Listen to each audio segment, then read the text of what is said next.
인류가요, 질주 본능을 갖고 있어요. 질주 본능. 그래서 사람들은요, 더욱 높은 속도, 빠른 속도를 내는 것에 열광해요. 마라톤보다는 100m 달리기에 더 사람이 흥분해요. 자전거 경주보다는 자동차 레이스에 더 사람들이 열광을 해요. 이토록 사람들이 이렇게 고속, 빠른 속도를 즐기는 이유가 뭔지 아세요? 왜 이 빠른 것을 즐길까요? 왜냐하면 그것이 더 위험하기 때문에 그런 거예요. 아이러니죠? 이상하게 들릴 수 있는데 이런 이유로, 더 위험하다는 이유로 우리로 하여금 더 쾌감을 느끼게 하는 것들이 의외로 우리 주변에 많아요. 공포영화, 롤러코스터, 놀이도 공산에 가면 꼭 해봐야 되는 거 있잖아요. 롤러코스터. 그 외에 여러 스릴을 주는 모든 것들이 다 그런 것에 해당이 되는 거예요. 사람은 위험하고 두려운 상황에 처했을 때 굉장히 힘들어하죠. 그러다가 그것을 극복하거나 그 위기로부터 벗어나는 순간 사람들은 안도감과 동시에 쾌감이 극대로 느낀다는 거죠. 그래서 사람들이 질주하는 것을 좋아하는 거예요. 본능적으로 그렇대요. 본능적으로. 위험하기 때문에 더 좋아하는, 더 질주하는 이 본능. 이것은 비단 경주에만 해당되는 게 아닙니다. 도박하는 것에도 해당이 되고요. 돈 버는 일에도 해당이 돼요. 소위 대박을 꿈꾸는 것일수록 리스크가 크잖아요. 위험도가 크잖아요. 그런데 사람들이 거기에 더 막 열광하는 거예요. 이 질주 본능 때문에. 또 쾌락에 대한 것도 마찬가지예요. 좀 더 짜릿하고 더 쾌락적이고 이런 걸 계속 위험한 거거든요. 그게. 그 짜릿한 것일수록 더 사실은 우리 목숨을 앗아갈 가능성이 높은 것들이거든요. 그런데도 사람들이 그것을 더 추구하는 게 이 질주 본능 때문이라는 거예요. 특히 악한 일에도 마찬가지예요. 사람이 한번 악을 저지르기 시작하잖아요. 그러면 이 질주 본능에 의해서 더 악으로 치닫게 된다는 거예요. 오늘 본문이 바로 그런 악의 질주가 어떻게 이루어지는지를 보여주는 그런 말씀이죠. 이 사사기가 이제 끝으로 갈수록 더 악해진 일들이 많잖아요. 특히 이 사사기 마지막 부분에 그야말로 악의 극치가 나오는데 그게 어떻게 시작되는지 보자고요. 사사기 19장 1절에서 3절입니다. 우리 한 절씩 교독합니다. 이스라엘에 왕이 없을 그때에 에브라임 산지 구석에 거류하는 어떤 레인이 유다 베들레헴에서 첩을 맞이하였더니 그 첩이 행음하고 남편을 떠나 유다 베들레헴 그의 아버지의 집에 돌아가서 거기서 넉 달 동안을 지내매 3절입니다. 그의 남편이 그 여자에게 다정하게 말하고 그를 데려오고자 하여 하인 한 사람과 나귀 2마리를 데리고 그에게로 가매 여자가 그를 인도하여 아버지 집에 들어가니 그 여자의 아버지가 그를 보고 기뻐하니라. 여기에 보면 처음에 딱 그렇게 시작하죠. 이스라엘에 왕이 없어 그때. 그리고 어떤 일이 벌어져요?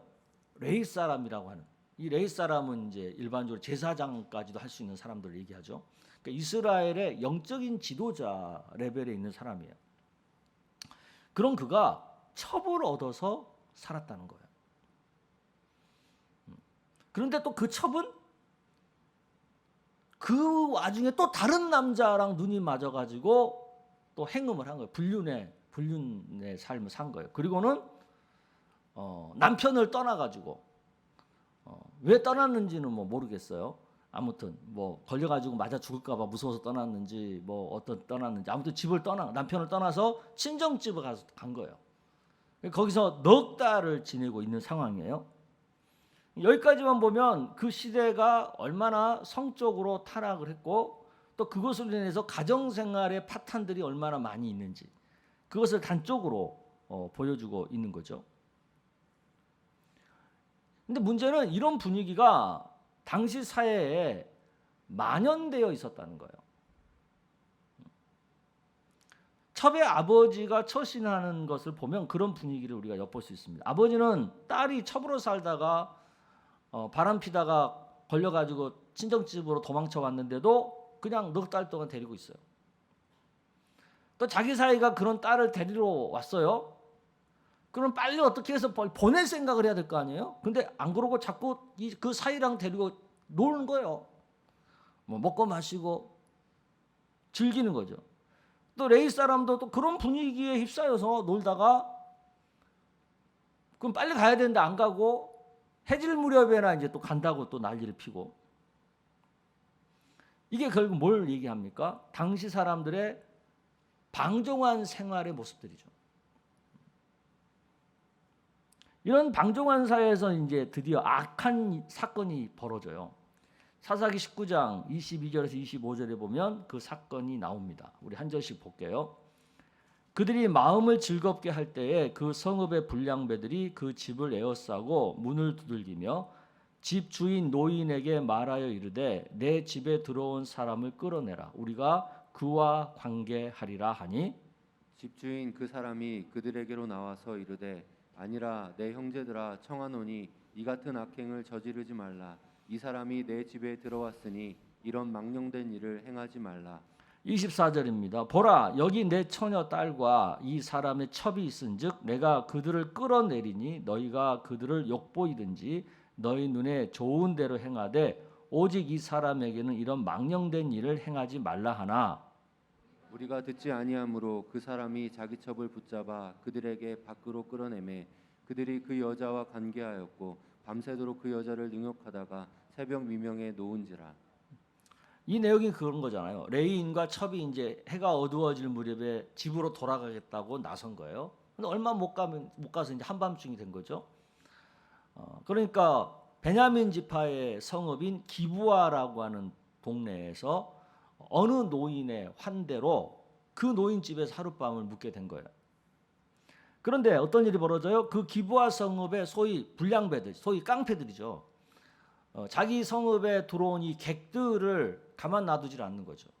끌어다가 본문에서는 관계하겠다 이렇게 표현하는데 거기에는 여러 가지 내용이 다 들어있는 거예요. 뭐 폭력과 또 성적 폭력을 비롯해서 모든 뭐 강탈 다 들어가 있는 거예요. 그러게 하겠다고 이제 그러는 거죠. 그러자 그 집주인 노인이 뭐라고 그래요? 24절을 보세요.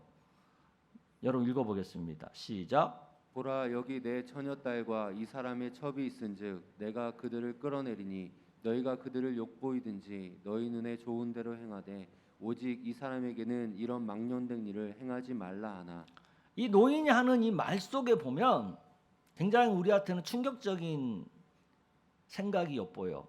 여성을 대하는 당시에 여성을 대하는 그 사람들의 그 악한 생각이 보이죠. 자기 처녀인 딸과 이 사람의 첩을 내주겠다는 거예요. 남자들 살겠다고. 그만큼 성적으로 굉장히 심각한 부패죠.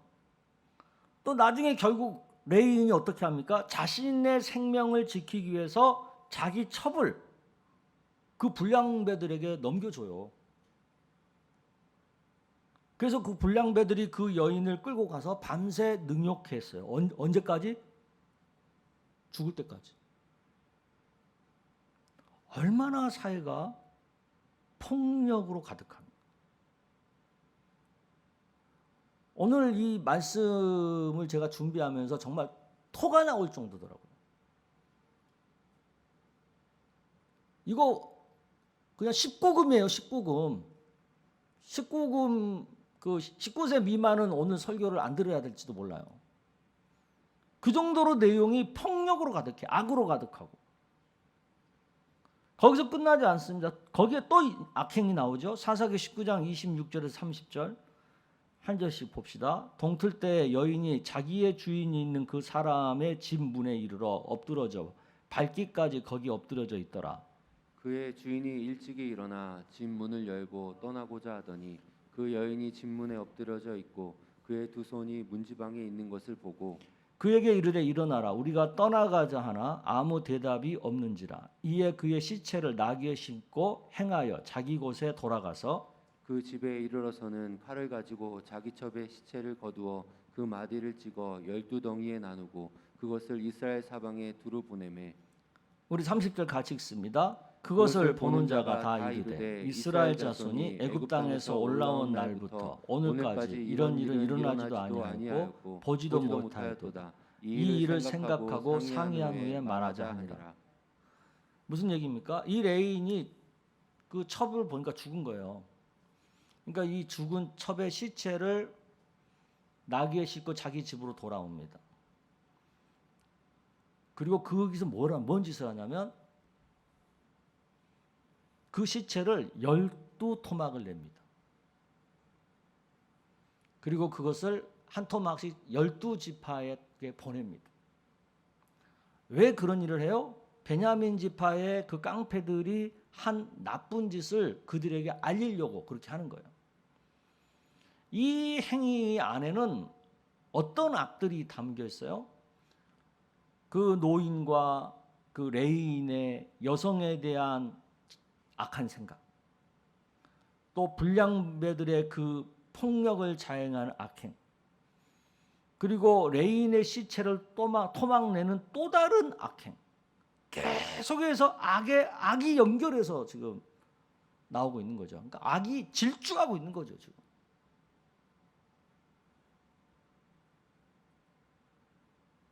무섭지 않습니까? 사람이 이렇게까지 악해질 수 있을까요? 근데 이 악이 여기서 안 끝나요. 이제는 이 악이 집단의 악으로 확장돼요. 사사기 20장 12절에 14절을 봅시다. 한 절씩 볼게요. 이스라엘 지파들이 베냐민 온 지파에 사람들을 보내어 두루 다니며 이르기를 너희 중에서 생긴 이 악행이 어찌 됨이냐.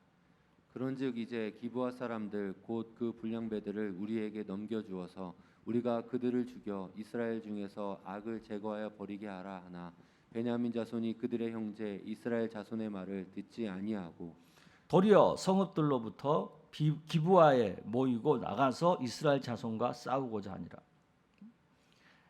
그 토막 시체를 보고 이스라엘 지파가 충격을 받은 거예요. 그래서 모든 지파가 다 모여서 회의를 했어요. 어떻게 우리 이스라엘에 이런 일이 벌어질 수가 있냐.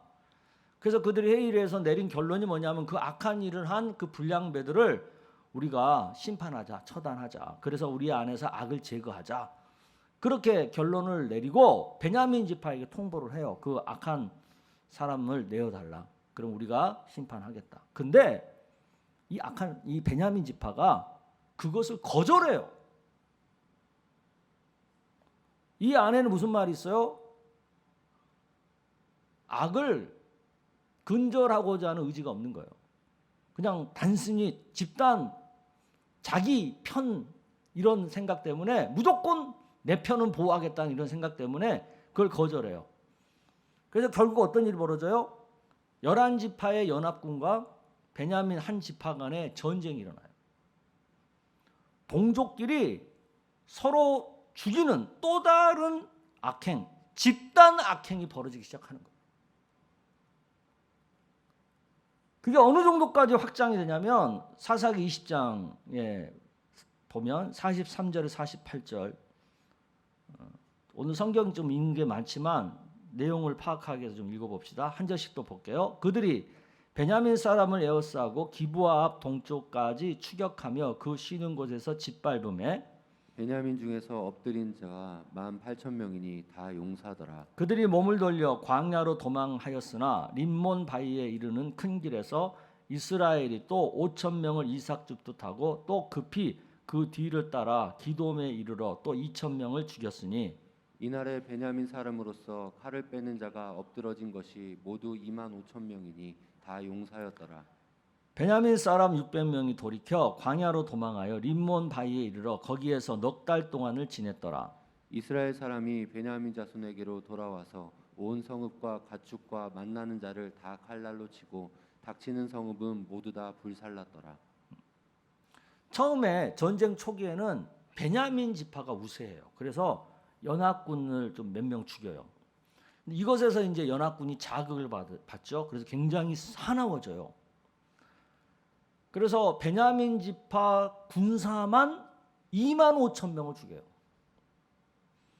근데 그것으로 끝나지 않아요. 흥분하니까, 사나워지니까 여자나 아이 할 것 없이 마을에 있는 주민들을 닥치는 대로 다 죽여요. 어느 정도까지 죽이냐면 베냐민 지파가 씨가 마를 정도로, 아예 베냐민 지파가 다 그냥 없어질 정도로 철저하게 잔인하게 살육을 하는 거예요. 그야말로 악행의 극치죠. 이방족 속에게도 이렇게까지는 안 해요. 그런데 자기 동족에게 이렇게까지 악한 짓을 하게 되는 거예요.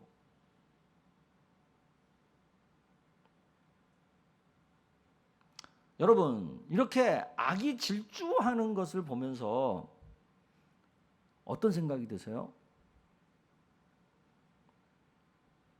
이스라엘 자손들은요, 소위 하나님을 믿는다는 사람들이에요. 야만족이 아니에요. 그런데 이들이 이런 악을 연속해서 자행하고 있는 거예요. 그냥 우리가 무섭다고 말 일이 아니에요. 이들이 이 정도로 했다면 오늘날 교회 다니는 우리들도 얼마든지 이들처럼 악의 질주를 달릴 수 있다라는 것을 생각해 봐야 돼요. 교인 가정 안에서도, 심지어 교회 안에서도 얼마든지 이런 악이 벌어질 수도 있다, 있지 않겠는가, 이런 가능성을 우리가 좀 생각을 해봐야 돼요.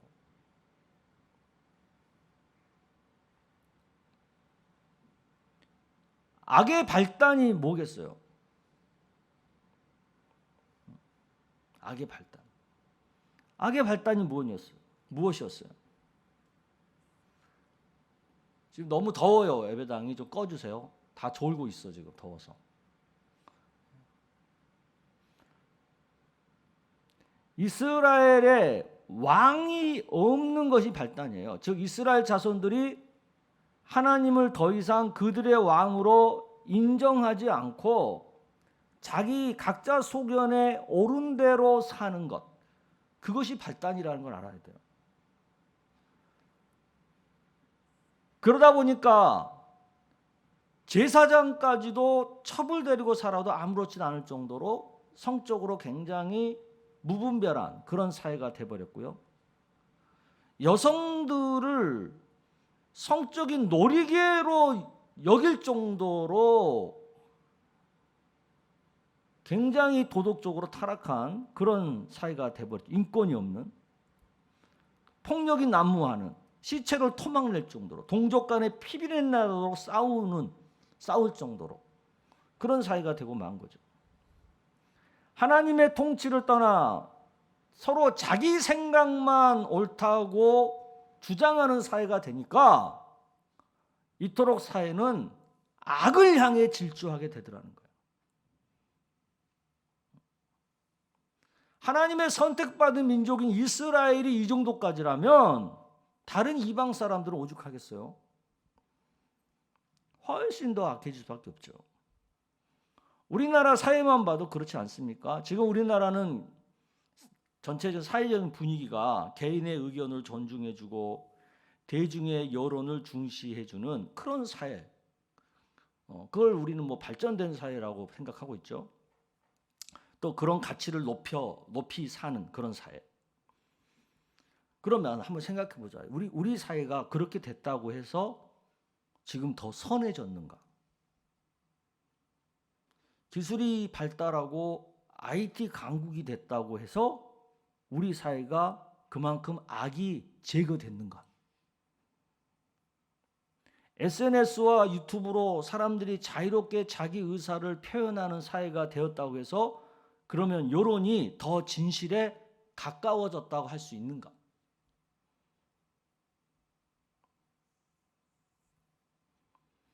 우리가 언론이 통제받던 시절이 있었죠. 그때 우리는 그런 기대를 했어요. 우리 사회가 언론이 자유화되면 세상이 훨씬 좋아질 것이다 라는 기대를 했었어요. 그런데 지금 1인 미디어 시대가 열렸잖아요. 그래서 누구나 자유롭게 자기의 의견을 표현할 수 있는 그런 시대에 우리가 살고 있어요. 그러면 지금 우리 사회가 진실이 더 잘 드러나는 사회입니까? 아니면 가짜 뉴스 때문에 더 혼란한 사회가 되었습니까?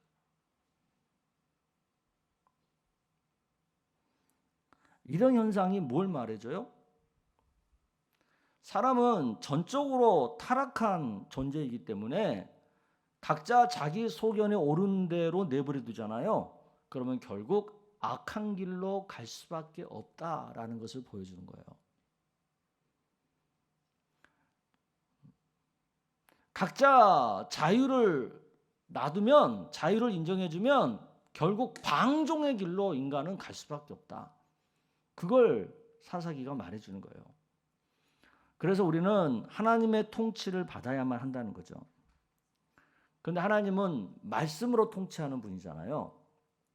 그래서 하나님 말씀을 통해서 먼저 우리가 행한 악이 무엇인지를 알게 하죠. 그리고 그 악을 행한 것이 죄라는 것을 알게 하고 또 그 죄로부터 우리가 용서받을 수 있는 길이 무엇인지를 또 가르쳐 주죠. 그것으로 끝나지 않아요. 하나님 말씀은 우리가 악을 버리고 선하게 살 수 있도록 또 능력을 주신다는 것을 말씀하죠. 그래서 하나님 말씀은 우리에게 능력을 주는 거예요. 어떤 능력? 하나님 말씀을 따르게 되면 그 말씀의 능력이 되어서 우리의 그런 악으로 치달으려고 하는 것을 브레이크를 잡고 선하게 살 수 있도록 도와준다는 거죠. 이 과정에 성령께서 함께 하신다고 성경은 말씀하는 거예요. 디모데후서 3장 16에 17절이 바로 그 얘기입니다. 여러분 한번 읽어보겠습니다. 시작. 모든 성경은 하나님의 감동으로 된 것으로 교훈과 책망과 바르게 함과 의로 교육하기에 유익하니 이는 하나님의 사람으로 온전하게 하며 모든 선한 일을 행할 능력을 갖추게 하려 함이라. 네.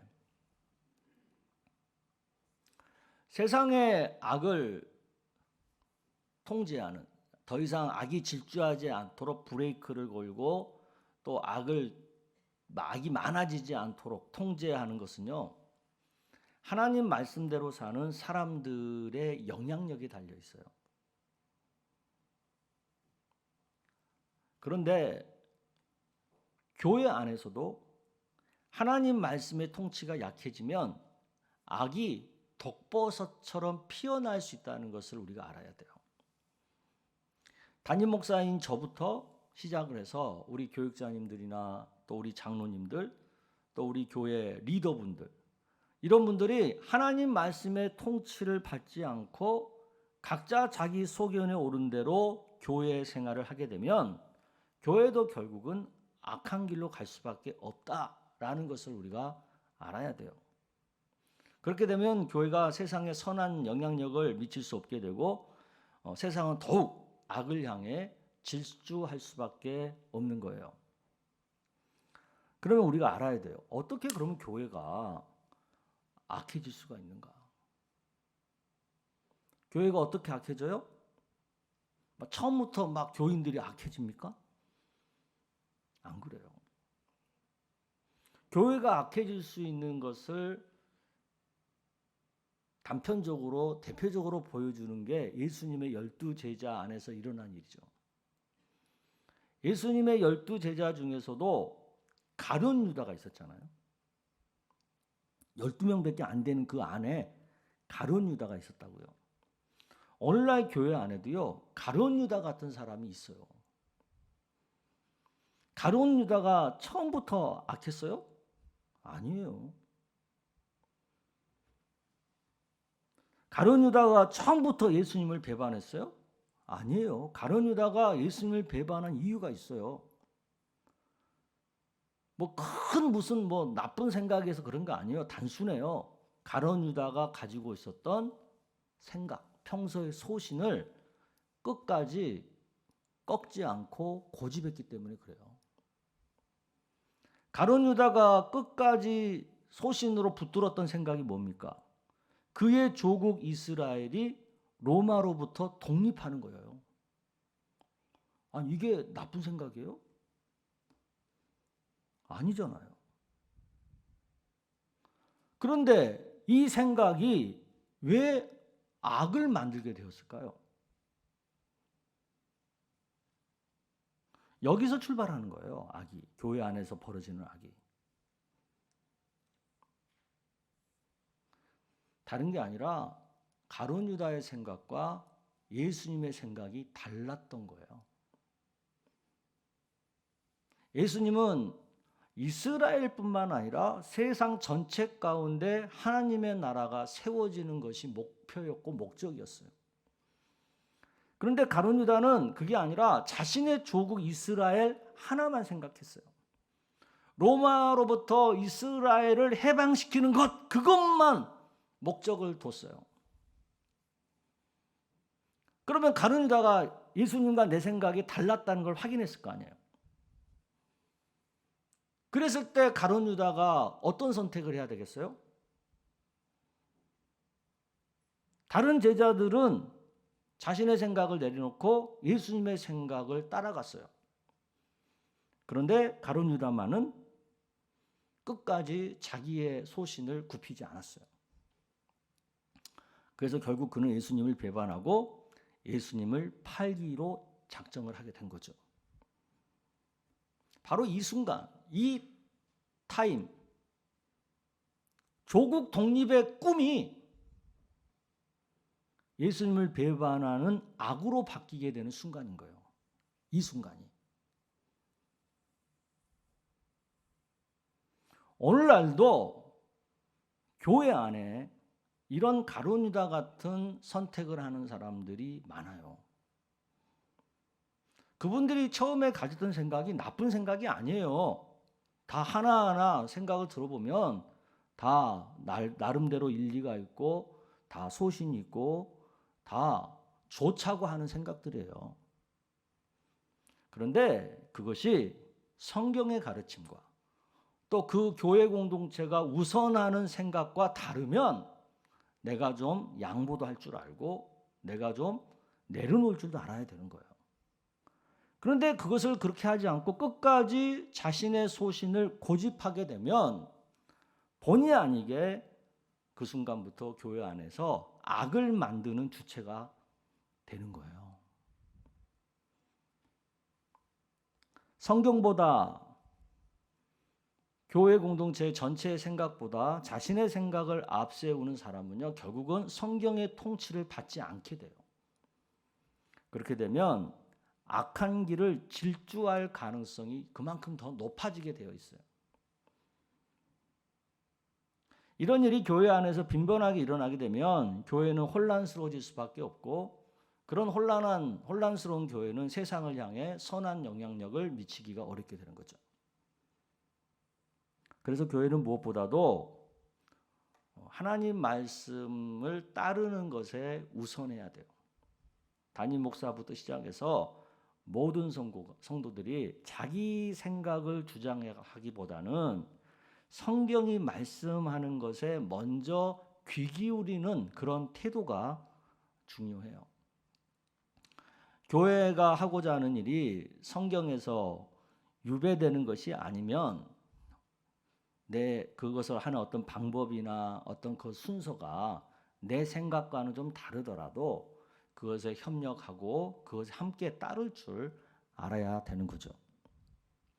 이것이 교회가 악한 길로 가지 않는 최선입니다. 그런데 교회 안에서 각자가 자기 소견에 옳은 대로만 서로 목소리를 높이게 되면 교회는 악의 길로 갈 수밖에 없는 거예요. 우리가 명심하고 또 명심해야 할 것은 우리는 전적으로 타락하고 부패한 본성을 가지고 있다는 것을 알아야 돼요. 그러므로 누구나 악을 범할 수가 있고 말씀의 통치를 적극적으로 받지 않으면 누구나 악한 길을 질주할 수밖에 없어요. 내가 지금까지 아무리 선하게 살아왔다고 해도요, 앞으로 계속 그렇게 살 것이라고 우리는 장담할 수가 없어요. 오히려 지금까지 잘 살아온 분들은요, 더 조심해야 돼요. 왜냐하면 자기가 잘 살아왔다는 그것이 자기의가 되어가지고 그것을 자랑하게 되고 그것을 절대 기준으로 삼아버리면 오히려 그때부터 그분들은 자신의 생각을 더 고집하는 그런 사람이 될 가능성이 높기 때문에 그래요. 이런 위험성을 우리가 직시하고 지금까지 잘 인생을 살아오신 분일수록 또 신앙생활을 잘 해오신 분일수록 더욱 하나님 말씀 앞에서 자신을 부지런히 살펴야 돼요. 온전한 사람은 아무도 없습니다. 그래서 우리는 늘 주님을 의지해야 되는 거고요. 항상 말씀에 나를 비춰야 돼요. 비춰봐야 돼요. 그리고 하나님의 은혜가 아니면 살아갈 수 없다는 것을 늘 인정하고 그것을 고백하면서 살아야 돼요. 오늘 우리 찬양의 가사처럼 모든 것은 다 하나님의 은혜다. 이런 마음으로 살아야지. 그래, 내가 열심히 해서 이렇게 됐어. 내가 뭐 최선을 다했기 때문에 이렇게 됐어. 뭐 내가 잘나서 이렇게 됐어. 이렇게 생각하면 안 되는 거예요.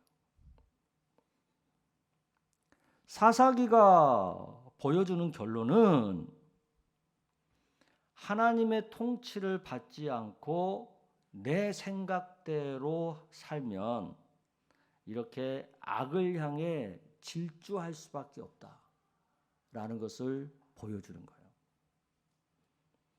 그런데 지금 현재 우리 사회는 점점 각자 소견에 옳은 대로 사는 것을 긍정적으로 보는 분위기예요. 그것을 개성이라고 말하고 또 그것을 자유라고 말하고 또 그것을 소확행이라고 말하고 좋게 긍정적으로 이렇게 자꾸 표현하는 그런 사회적인 분위기예요. 그러면서 자기보다 높은 권위자들에 대해서는 전부 다 평가절하하죠. 그들이 하는 말들은 전부 꼰대로 치부해버리죠. 그래서 부모도 꼰대예요. 학교 선생님도 꼰대예요. 직장 상사도 꼰대예요. 교회에서는 우리 목사님들도 장로님들도 다 꼰대예요. 심지어 한 나라의 대통령까지도 꼰대고요. 대통령에 대해서도 이름도 제대로 안 불러줘요. 이것이 무엇을 말해요? 지금 누구의 말도 듣지 않고 각자의 소견에 옳은 대로 사는 사회 현상이 그만큼 팽배해졌다는 뜻이에요. 이것을 사사기의 결론을 가지고 이런 현상을 우리가 진단한다면 그만큼 우리 사회가 악을 향해 달려가고 있다는 뜻이에요.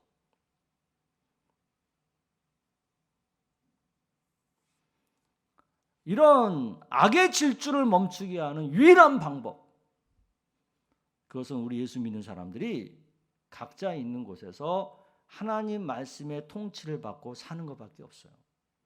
세상의 풍조에 같이 휩쓸려 가지 않고 적극적으로 하나님 말씀을 따르는 삶을 각자 있는 곳에서 최선으로 지속적으로 살아가는 것밖에 없어요. 하나님께서 가르쳐 주신 대로 하나님 말씀처럼 우리는 권위자를 존중해야 돼요. 가정에서는 부모님을, 세상에서는 이 나라의 권력자를, 학교에서는 선생님을, 교회에서는 목사님을, 또 우리 장로님들을 존중해야 돼요. 그리고 우리는요, 땀 흘려 성실하게 일을 해야 돼요. 놀고 먹는 게 가치 있는 게 아니에요. 일하는 것이 가치 있는 거지. 그게 성경의 가르침이에요.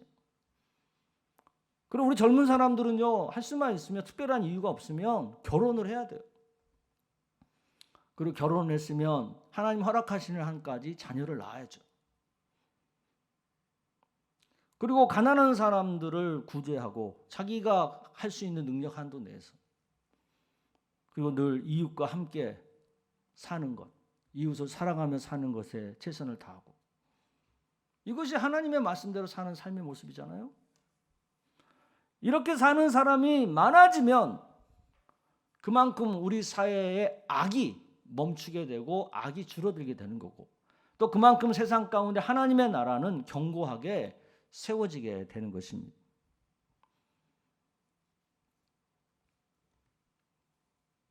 요즘 코로나 때문에 이제 확진자들이 막 주변에 막 생기죠. 확진자들의 얘기를 들어보면 그 코로나로 인해서 아픈 통증보다는 코로나 확진되었다고 질타하는 사람들의 그 눈초리가 더 아프대요. 누가 걸리고 싶어서 걸렸어요? 어디서 어떻게 걸린지도 모르고 걸리는 거잖아요. 다 우리는 피해자라고요.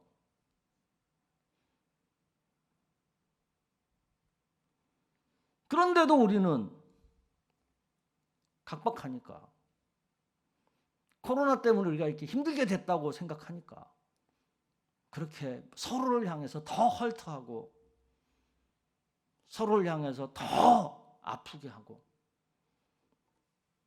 그러는 거죠. 근데 하나님 말씀을 딱 한마디로 정리하면 뭡니까? 하나님을 사랑하고 이웃을 사랑하며 살라는 거 아니겠어요? 이럴수록 우리는 더 사랑해야죠. 이럴수록 그 아픈 사람들의 마음을 더 보듬어줘야 되고, 그 힘들어하는 사람들을 더 격려해줘야 되고, 그래야죠. 그 확진된 사람들은 막 어떻게 해서 들추어내가지고 SNS에 다 떠벌리는 것보다는 어떻게라도 좀 감추어주고 그들의 프라이버시를 좀 지켜주고 그런 생각을 해야죠. 그게 사랑이죠. 내 생각만 고집하지 말고 남의 생각도 좀 들어주고, 그것이 사랑이죠.